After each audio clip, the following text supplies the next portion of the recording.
추석 명절을 보내고 맞이하는 속회주일, 믿음으로 모여 예배하는 우리 성도님들 가운데 또 주님의 은혜가 충만하기를 간절히 축원합니다.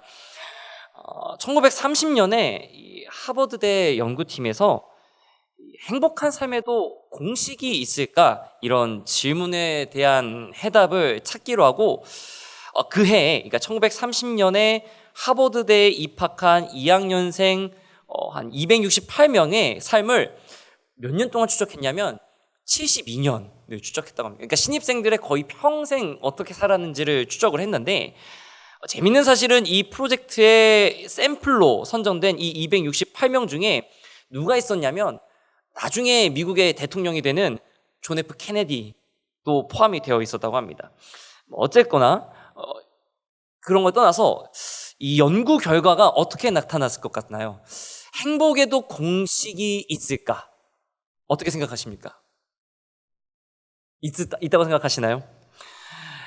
이 연구 결과가 어떻게 나왔냐면 행복의 조건이 인생의 고통에 어떻게 대응했느냐, 그거에 따라 행복이 달라졌다라는 것입니다. 물론 이외에도 뭐 교육, 안정된 결혼 생활, 뭐 금연, 금주, 운동, 뭐 여러 요인들이 다 연관이 있다는 것도 알아냈지만 가장 중요한 요인, 행복에 있어서 가장 중요한 요인이 무엇이었냐면 고통, 고민, 갈등에 대한 대응이 어떠했느냐라는 것입니다. 쉽게 말하면 어려운 일이 닥쳤을 때 내가 어떻게 반응했느냐, 이거에 따라 행복이 바뀌었다라는 것입니다. 오늘 말씀은 이 바울이 감옥에 갇혀 있는 가운데 이 바울이 그의 서신 곳곳에서 아들이라고 표현할 정도로 정말로 아끼고 기도했던 디모데에게 쓰는 두 번째 편지의 한 부분입니다. 여러분, 편지를 쓴다면 어떤 사람이 편지를 쓸까요? 혹시 연애 편지 써보셨나요? 옛날에요. 목사님 기억이 좀 가물가물한데요. 이렇게 하셨습니다. 편지를 쓰실 때 여러분 어떤 사람이 편지를 쓰시나요? 시간이 남아서 편지를 쓰시나요? 물론 그럴 수도 있죠. 네, 시간이 남으니까 그래, 할 것도 없는데 편지 써보자, 이러실 수도 혹시 있겠지만 편지를 쓴다면 그 이유는 내가 할 말이 있기 때문에 편지를 쓸 겁니다. 그러니까 남기고 싶은 말, 전하고 싶은 말이 있는 사람이 편지를 쓰기 마련이라는 것입니다. 그렇다면 바울이 지금 디모데에게 편지를 썼다는 말은 무슨 말이냐면 디모데에게 할 말이 있었다라는 것입니다. 근데 그것이 무슨 말이었을까? 오늘 6절 말씀을 보면 이렇게 말합니다. 그러므로 내가 나의 안수함으로 내 속에 있는 하나님의 은사를 다시 부리듯 하게 하기 위하여 너로 생각하게 하노니. 바울이 디모데 후서를 쓰고 있을 당시에 디모데는 에베소 교회에서 목회를 하고 있었습니다. 그러니까 바울이 개척한 이 에베소 교회의 그 목회자로 지금 디모데가 있는 상태였습니다. 그리고 이 디모데 후서에서 바울은 교회의 일꾼으로 목회자로 세움받기 위해 안수받은 이 디모데가 하나님의 은사로 맡겨진 목회 사명을 잘 감당하기를 바라는 마음으로 지금 이 편지를 쓰고 있는 것입니다. 그렇게 이 디모데후서는 이 에베소에서 목회를 하고 있는 디모데를 위한 이 바울의 절절한 마음이 너무나도 잘 담겨져 있습니다.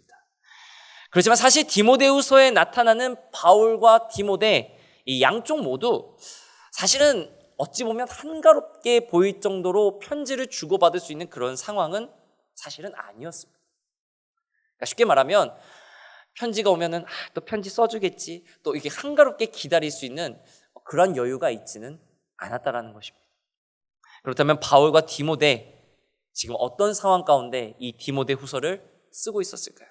첫 번째는 바울이 찾아갈 수 있는 상황이 아니었습니다. 사도행전을 비롯한 바울의 행적을 우리가 살펴보게 되면 바울이 결코 편안한 삶을 살지는 않았습니다. 그가 예수님을 만나 회심하였을 때, 그리고 그 후에 그가 복음을 전하고 교회를 세웠던 그 선교 여행의 여정들 속에서도 알 수 있듯이 복음을 전할 때 박해와 고난을 받는 건 부지기수고 심지어 목숨을 잃을 뻔한 적도 한두 번이 아니었습니다. 바울의 신앙생활은 사실 그 시작부터가 위기였습니다. 이 사도행전 9장 23절 말씀에 보면 이 다메섹 도상에서 주님을 만났고 아나니아를 통해 세례를 받은 이 바울이 그리스도인을 잡아 가두는 사람이 아니라 이제는 그리스도인이 된 이후로 그는 어떻게 되냐면 유대인들로부터 목숨의 위협을 받기 시작합니다. 그래서 9장 23절에 뭐라고 말하냐면 유대인들이 사울 죽이기를 공모하더니, 예수님을 만나고 예수님을 섬기는 믿는 그리스도인으로 바뀐 이후부터 바울의 삶은 완전히 바뀌어져서 이전에 편안한 삶이 아니라 어떻습니까? 목숨도 위협받는 어려운 고난의 삶을 살기 시작했다는 것입니다. 또 사도행전 14장 18절 말씀을 보게 되면 바울의 첫 번째 선교여행 중에 지금의 튀르키예 내륙인 이 비시디아 지역에서 루스드라, 제가 아마 오후 예배 때도 한번 말씀을 전해드렸던 적이 있는데 이 루스드라 지역에서 복음을 전할 때는 어떠냐면 그 전에 이 루스드라에 들리기 전에 먼저 복음을 전했던 비시디아에 있는 안디옥과 그 전에 갔던 이고니온에서부터 쫓아온 유대인들이 이 바울을 죽이려고 찾아왔습니다. 상당히 먼 길인데도 이 바울을 잡으려고 찾아왔습니다. 그리고 어떻게 했습니까? 돌로 쳐서 바울이 거의 죽을 뻔한 적도 있었습니다. 얼마나 심하게 돌로 맞았는지 죽은 줄 알고 성 밖으로 내던져질 정도로 바울은 그런 목숨의 위협을 받으면서 신앙생활, 복음을 전하는 여정을 감당했다는 것입니다. 그리고 오늘 바울이 편지를 쓴 이 디모데와 함께 떠났던 두 번째 선교행에서는 성령에 이끌려 원래 계획대로 첫 번째 선교행에 있었던 이 소아시아 지역의 교회를 둘러보는 것이 아니라 마게도냐 지역에서 복음을 전하기 시작했을 때 처음 성이었던 빌립보에서 복음을 전했을 때는 어떻습니까? 점치는 귀신이 들린 여종에게서 그 귀신을 쫓아내줬을 때 사람들에게 칭찬받지 못했습니다. 오히려 이 여종의 주인들, 이 여종에게 투자했던 사람들에 의해서 억울하게 모함을 받아서요, 무고죄, 지금 말하면 무고를 당해가지고 고발당했습니다. 그리고 로마 시민권이 있었음에도 불구하고 바울은 부당한 대우를 받게 되는데 사도행전 16장 22절로 23절 말씀 보면 우리가 일제히 일어나 고발하니 상관들이 옷을 찢어 벗기고 매로 치라 하여 많이 친 후에 옥에 가두고 간수에게 명하여 든든히 지키라 하니 라고 말합니다. 여러분, 유대법에서와 달리 로마의 형법에서 매를 치는 횟수는 몇 번일 것 같습니까? 이때 바울이 몇 번 맞았을까요? 몇 번 맞았을 것 같나요? 몇 번이요? 39대. 로마의 형법에서 매를 맞는 건 횟수가 정해지지 않습니다. 그날 상관이 어느 정도까지 치느냐에 따라 달려져 있습니다. 그러니까 뭐냐면요, 이때 매는요 회초리가 아닙니다. 몽둥이를 말합니다. 그리고 치라고 했을 때 정말로 그냥 쉽게 말하면 몽둥이 찜질을 당하는 거예요. 근데 횟수가 상관이 그만하라 할 때까지입니다. 그만 쳐, 이제 이 말 할 때까지 맞는 겁니다. 그것도 어떻습니까? 로마 시민권을 가지고 있는데도 부당한 대우를 받고 있는 겁니다. 그리고 나서 바울이 감옥에 갇히는데 24절에 어떻게 갇혔냐? 그 발을 착고에 든든히 채웠다고 했습니다. 발을 착고에 채웠다라고 하니까 우리 생각에는 그냥 발에다가 수갑 정도 채웠나? 아니면 이렇게 못 움직이게 묶어놨나로 생각할 수 있겠지만 로마에서 착고를 채우는 방법은요, 다리를 양 옆으로 벌리는 겁니다. 그러니까 왜 우리 스트레칭 하실 때 다리를 이렇게 찢는다고 하시죠? 다리를 찢는 것, 그런 것처럼 다리를 양 옆으로 벌려서 묶어놓는 겁니다. 그야말로 꼼짝하지 못하게. 심한 경우에는 이 허벅지 근육이 파열될 정도로, 찢어질 정도로 다리를 찢어 놓습니다. 그러니까 바울이 어떻습니까? 얼마나 부당하고 고통스러운 대우를 받았는지를 우리가 알 수가 있습니다. 이뿐만이 아닙니다. 시기적으로 보면 오늘 이 디모데 후서를 쓴 바울은요, 로마에서의 순교를 얼마 남겨두고 있지 않았던, 그야말로 그의 인생의 마지막 때에 지금 마지막 때에 있었습니다. 그런 와중에 바울이 자신을 위해 애쓰고 수고하는 오네시보르를 이 디모데에게 지금 이 디모데 후서를 통해 칭찬하면서 바울이 지금 어떤 처지에 놓여져 있는지를 우리가 볼 수가 있는데, 디모데 후서 1장 16절 말씀을 보게 되면 내가 사슬에 매인 것을 부끄러워하지 아니하고 라고 되어 있습니다. 그러니까 지금 바울은 어떤 상황이냐면, 이전에 감옥에 갇혔다라고 했을 때, 지금 이전에 감옥에 갇혔을 때는, 첫 번째로 감옥에 갇혔을 때는 지금으로 말하자면, 쉽게 말하면 가택연금인 겁니다. 그러니까 감옥에 갇힌 게 아니라 어느 일정한 지역에서, 어느 일정한 지점에서 크게 벗어나지 않는 조건으로 갇혀 있는 것이었습니다. 비교적 자유롭게 행동할 수도 있었습니다. 그런데 지금 디모데 후서를 쓰고 로마의 감옥에 갇혀 있는 바울은 어떤 상황이냐면, 사슬에 묶여 있는, 그야말로 죄수의 신분으로 지금 갇혀 있는 겁니다.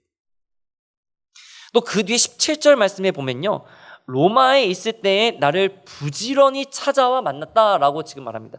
이 오네시모로가 바울을 부지런히 찾아와 만났다, 이 말이, 아니 뭐 부지런히라고 하니까 뭐 여러 번 왔다 갔다 이렇게 생각하실 수 있는데, 제가 공동번역 성경으로 이 17절 말씀을 읽어드리겠습니다. 그가 로마에 와서는 나를 찾느라고 굉장히 애쓴 끝에 나를 만났습니다.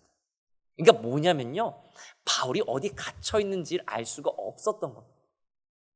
바울이 어느 감옥에 어디에 있는지를 몰라서 이 오네시모로가 그야말로 로마 전역을 뒤지면서 바울이 어디에 갇혀 있는지를 찾았던 것입니다. 그리고 수고하고 애쓴 끝에 마침내 바울이 갇혀져 있는, 사슬에 묶여 있는 바울을 만났다라는 것입니다. 그리고 나서 그 바울을 그야말로 열심히 도와줬다라는 것입니다. 여러분, 바울의 상황이 어떻습니까?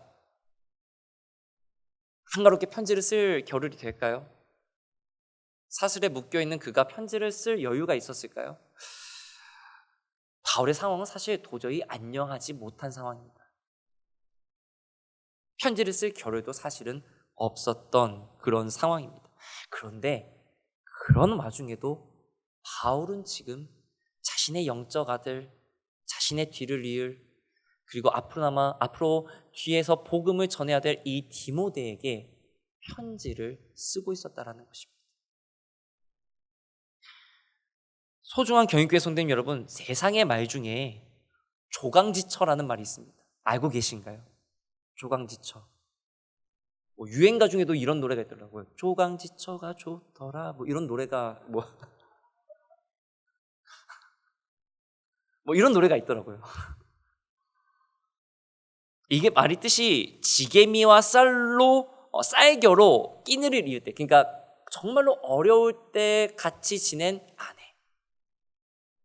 이런 뜻으로 우리가 가리킬 때, 정말로 그러니까 어려운 와중에서도 같이 있었던 나의 소중한 동반자를 말할 때, 아내를 말할 때 말하는 고사성어인데, 이 말이 어디서 나온 말이냐면 중국의 후한을 세운 광무제와 그의 충직한 신하였던 송응이라는 사람하고의 일화에서 나온 말입니다. 근데 원래 이 조강지처란 말이, 조강지처 이 딱 네 글자만 있는 게 아니라 그 앞에 다른 말이 더 있습니다. 이 송응이라는 사람한테 이 광무제가 이제 여러 가지 어떤 일화를 주고 받다가, 이 송응이라는 사람이 이렇게 대답을 합니다. 하나 넘겨주시겠어요? 빈천지교 불가망. 혹시 한문을 잘 아시는 분들은 아시겠지만 이게 무슨 말이냐면, 가난하고 천할 때의 친구일수록 잊지 말아야 하고. 하나 더 넘겨주시면, 조강지처 불화당. 고생할 때 지게미와 쌀겨로 끼니를 함께 때우던 아내는 결코 내치지 말아야 한다. 어떻습니까? 사람이 어려우면요, 보통은요, 남을 잘 생각할 수가 없어요. 그렇지 않습니까? 어려우면 내가 먼저예요. 아프면 내가 먼저고 힘들면 내가 먼저가 되는 게 사람의 본심입니다. 그런데 오늘 바울은 쇠사슬에 매어 갇혀 있고, 심지어 이제는 순교를 얼마 남겨두지 않은 이 시점에서 디모데가 목회 사명을 잘 감당할 수 있게끔, 그가 안수할 때 받았던 그 은사를 다시 부리듯 하게 하기 위함이라는 그 절절한 외침을 지금 바울은 편지를 통해 디모데에게 전하고 있습니다. 저와 우리 성도님들도 이 바울과 같이 어려울 때에 거창한 도움은 주지 못하더라도 위로와 함께 그 자리를 함께 지켜줄 수 있는 소중한 믿음의 식구들 다 될 수 있기를 주님의 이름으로 간절히 축원합니다. 그래야 우리 속회 모임이 그러한 모임이 될 수 있도록 어려울 때에 더 은혜를 나눌 수 있는 귀한 믿음의 모임이 될 수 있기를 주님의 이름으로 간절히 축원합니다. 자, 그렇다면 바울은 이런 어려운 상황인 거 알겠습니다. 그러면 반대로 두 번째로 디모데는 과연 어떤 상황이었을까요? 디모데는 영적으로 많이 위축되어 있는 상황이었습니다.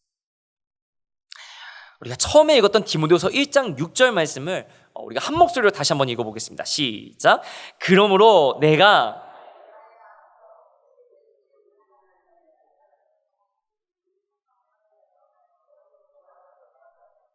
아멘. 하나님의 은사를 다시 부리듯 하게 하기 위하여. 그러니까 바울은 디모데가 안수를 받았던 것은 그냥 받은 게 아니다. 너 심심해서, 너 시간 남아서, 너가 잘생겨서 받은 게 아니다. 하나님이 주신 사명을 잘 감당할 수 있도록 하나님이 내 속에 디모데에게 주신 은혜를 생각하게 한다. 일깨워주기 위함이다. 지금 바울은 그것을 계속해서 이야기하고 있습니다. 그런데 이 다시 부리듯하게 하기 위한다라는 이 표현 때문에 어떤 사람들은 지금 이 디모데 후서를 받고 있는 디모데가 하나님께 받았던 은혜와 은사를 다 잃어버렸다. 지금 그런 상태다. 혹은 줄어들었다. 이렇게 보는 사람들도 있습니다. 하지만 다시 부리듯 한다라고 번역된 이 단어의 본래 의미는 무엇이냐면요. 계속해서 꺼지지 않고 불타오르게 한다는 의미였어요. 그러니까 완전히 꺼진 것을 다시 불 붙이는 게 아니라 어떻습니까? 타오르고 있는 게 안 꺼지도록 계속 불 붙이고 있다는 의미를 가지고 있습니다. 그러니까 이 6절 말씀의 진정한 의미는 디모데가 안수받을 때 받았던 하나님의 은혜와 은사의 불꽃이 이제는 다 꺼져버렸기 때문에 다시 불 붙이려고 한다는 게 아니라 디모데가 안수받을 때 받은 하나님의 은혜와 은사의 그 불꽃이 아직은 꺼지지 않았고, 그리고 그 꺼지지 않은 은혜와 은사의 불꽃이 어떻습니까? 더 활활 타오르게 하고 있습니다. 그 불꽃이 사그라들지 않고 더 힘있게 타오르게 하기 위해서 지금 바울은 편지를 썼다라는 것입니다.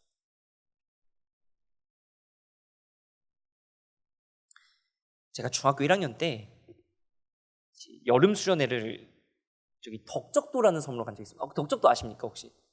아마 옆에 있는 섬인데, 그리고 그 섬에 있는 어느 교회에서 이제 지내면서 수련했는데 그 수련회가 저는 아직도 기억이 나요.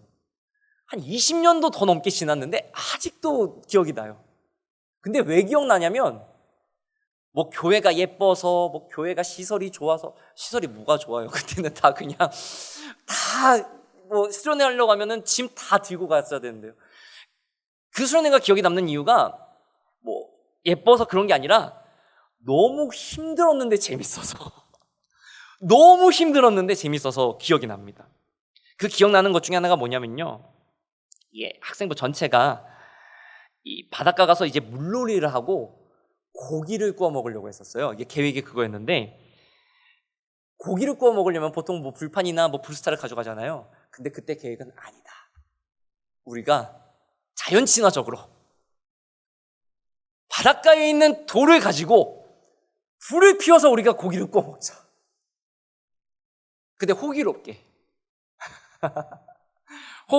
그렇게 갔는데, 근데 여러분 해보신 분들 아마 아실 거예요. 여러분 돌이요 달궈지려면요 엄청 오래 걸려요, 진짜. 저는 돌이 달궈지는 게 그렇게 오래 걸린다는 걸 그때 처음 알았어요. 그리고요, 더 또 어려운 게 뭐냐면요, 돌에다가 고기를 구워 먹으려면 그래도 돌이 좀 널쩍하고 이래야 되잖아요. 그런 돌을 찾는 것도 어려워요. 진짜 그런 돌을 하나님이 예비해 주셔요. 마치 저기 아브라함이 이삭을 바칠 때 양을 이렇게 예비해 주셨던 것처럼 돌판을 이렇게 예비해 주셔야 진짜 바로 구워 먹을 수 있지. 그 돌 찾는 것도 시간 꽤 걸립니다. 자, 여기까지면 그나마 괜찮은데 설상가상으로 더 어려운 일이 뭐였냐면, 그날 하필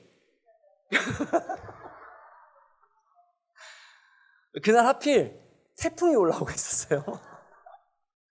아니 근데 생각해 보니까 태풍이 올라오고 있는데 지금 같으면요, 누가 바닷가를 갑니까? 그쵸? 근데 그때는 저 그 전도사님이 아직도 한번 물어보고 싶어요. 왜 그때 태풍이 올라오는데 바닷가를 왜 가셨는지. 글쎄 바닷가를 다 갔어요. 근데 바닷가 가서 태풍이 올라오고 있는 바닷가에서 돌판을 구하다가 불을 피워서 고기를 구워 먹으려고 하는데 얼마나 힘들겠어요. 비가 막 쏟아지고 바람 부는데 그래도 고기 구워 먹겠다고 4명이 그 돗자리 있잖아요. 돗자리를 4명이 이렇게 하나씩 잡고 지붕 만들어주면 한 명이 밑에서 고기를 굽는 거예요. 근데 여러분 또 여기서 또 어려운 게 있습니다. 여러분 불을 피울 때 풀이나 나무가 말라야 불이 잘 붙는데 젖어 있으니까 더 안 붙는 거예요. 근데 불이 붙어도 젖어 있으니까 어때요? 연기가 막 쏟아지는 거예요. 그러니까 그 밑에서 그러니까 비를 막으려고 이렇게 잡고 있는 학생들도 고역이고 밑에서 고기를 굽고 있는 학생도 고역인 거예요. 연기 때문에. 근데요, 그때 구워 먹은 그 고기가 아직도 생각이 나요. 많이도 못 먹었을 거예요. 아마 제 기억에는 1점인가 2점 먹었는데, 야, 도저히 안 되겠다, 이제 철수하자 이래가지고 그냥 갔거든요. 근데 그때 먹은 고기가, 그 삼겹살이 아직도 기억이 나요. 궁금하신 분들은 한번 해보시기 바랍니다.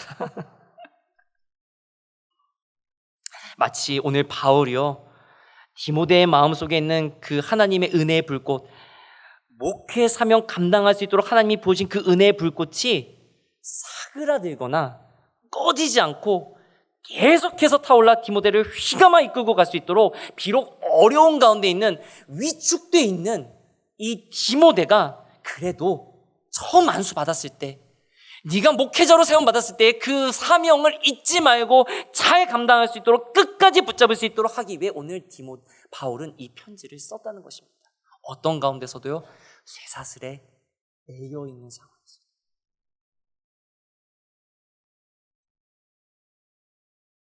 디모데라는 인물에 대해서 우리가 생각해 보면, 디모데후서 1장 5절에서 보면 어떻습니까? 어머니와 외할머니로부터 물려받은 거짓 없는 믿음을 가진 사람이 디모데였습니다. 그리고 디모데후서 1장 2절에서는 이 디모데를 어떻게 부르냐면 사랑하는 아들, 너무나도 아끼고 사랑하는 내 아들과도 같은 디모데야, 이렇게 부르고 있습니다. 그런데 이 디모데가 지금은 어떠하냐면, 디모데후서 1장 7절 말씀, 오늘 우리가 본 이 말씀을 보게 되면요, 하나님이 우리에게 주신 것은 두려워하는 마음이 아니요라고 말하고 있습니다. 디모데에게 편지 쓰는데 하나님이 우리에게 주시는 것은 두려워하는 마음이 아니라 오직 능력과 사랑과 절제하는 마음이라고 디모데에게 권하고 있습니다. 그러니까 어떻습니까? 지금 디모데가 두려워하는 마음을 가지고 있다는 거예요. 근데 여기서 두려워한다는 마음의 이 원래 뜻이 무슨 뜻이냐면 의기소침하고 비겁한 마음을 말합니다. 그러니까 이 편지를 받고 있는 디모데가 에베소에서 목회를 하고 있는데 상당히 어떻습니까? 지금 힘들어하고 있다는 거예요. 위축되어 있다는 거예요. 두려워하고 있다는 거예요. 도망가고 싶다는 거예요. 여러분, 믿음의 길을 걸어갈 때 항상 좋기만 할 수가 없습니다. 그럴 수도 사실은 없습니다. 어려울 때가 더 많이 찾아옵니다. 어렵습니다. 믿지 않았다면 겪지 않아도 될 어려움이 날마다 찾아옵니다. 그런데 바울이 이 편지를 쓰는 이유는 그걸 몰라서 쓴 것이 아닙니다. 디모데야, 너가 목회 사명 감당할 수 있는 것은 너가 잘나서 완벽해서 내 사랑하는 아들, 거짓 없는 믿음이 있기 때문에 그게 아니야. 하나님이 너에게 부어주신, 기름 부어주신 은혜와 은사가 너의 안에 있기 때문에 가능한 거야. 그걸 기억하고 위축되거나 의기소침하지 말아라.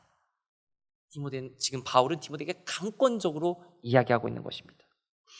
여러분, 그렇습니다. 믿음을 지키고 믿음의 일을 감당하다 보면 때로는 벅차고 피하고 싶을 때가 있습니다. 더 솔직하게 말씀드리면 훨씬 많습니다.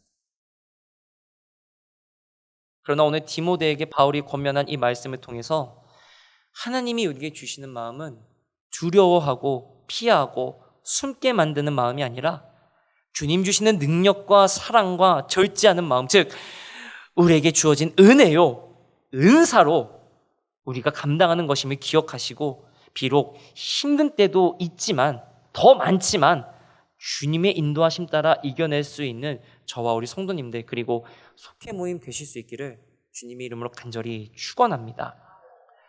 한 가지를 말씀드리고 제가 말씀을 정리하겠습니다. 제가 몇 달 전에 유튜브를 좀 보다가 한 영상을 본 적이 있습니다. 무슨 내용이었냐면, 최근에 젊은 층을 중심으로 유행했던, 아마 들어보셨을지 모르겠습니다, 호캉스. 알고 계십니까? 오마카세 아세요 혹시? 한 끼에 막 몇십만 원짜리 이렇게 막 나오는 그런 것들을 이제 소비하는 그런 유행이 한번 있었습니다. 아니면 해외여행과 같은 이런 것들을 즐기는 이 젊은 층들을 향해서 어떤 분이 이렇게 말씀하신 거를 제가 본 적이 있습니다. 그러니까 이분이 하는 얘기가 뭐냐면, 지금의 젊은 층이 소비를 경험으로 생각한다라는 거에 대해서 얘기를 하시는 거였는데, 이런 얘기였습니다. 여러분, 소비는 진정한 의미에서 경험이 될 수가 없습니다. 내가 경험했다라고 하는 것은 나에게 고난과 어려움이 찾아왔을 때 나는 어떻게 행동했고 어떻게 대처했는지를 통해 극복하는 것이 진정한 경험입니다. 이 말을 제가 듣는데 머리를 진짜 한번 꾹 올리는 것 같더라고요. 동의하십니까? 이 말씀에 대해서, 이분의 말에 대해서 혹시 동의하십니까? 저는 이분의 말에서 이런 말이 딱 생각이 들었습니다. 제가 다시 한번 읽어드리겠습니다. 여러분, 소비는, 하나만 넘겨주십시오, 진정한 의미에서 믿음이 될 수가 없습니다. 믿음은 내게 어려움이 찾아왔을 때 어떻게 신앙적으로 행동했고 대처했는지, 그로 인해 어려움을 극복하고 하나님과 어떻게 가까워졌는가가 진정한 믿음입니다. 이 말에 혹시 동의하실 수 있으십니까? 오늘 본문의 마지막 8절과 9절 말씀을 제가 봉독해 드리겠습니다. 그러므로 너는 내가 우리 주를 증언함과 또는 주를 위하여 갇힌 자 된 나를 부끄러워하지 말고 오직 하나님의 능력을 따라 복음과 함께 고난을 받으라. 하나님이 우리를 구원하사 거룩하신 소명으로 부르심은 우리의 행위대로 하심이 아니요 오직 자기의 뜻과 영원 전부터 그리스도 예수 안에서 우리에게 주신 은혜대로 하십니다. 소중한 교인교회 성도님 여러분, 어려움이 찾아올 때에 그 어려움에 우리가 무너지는 것이 아니라, 오늘 바울이 담대하게 디모데에게 얘기했던 것처럼 고난을 받으라. 그러나 그 고난을 그냥 너의 힘으로 받는 것이 아니라 어떻습니까? 하나님의 은혜대로 하심을 믿고 받으라. 그 어려움을 믿음으로 이겨내며 더욱더 그 깊이를 더해가는 우리 모든 속회 모임 다 되실 수 있기를 주님의 이름으로 간절히 축원합니다. 기도하겠습니다.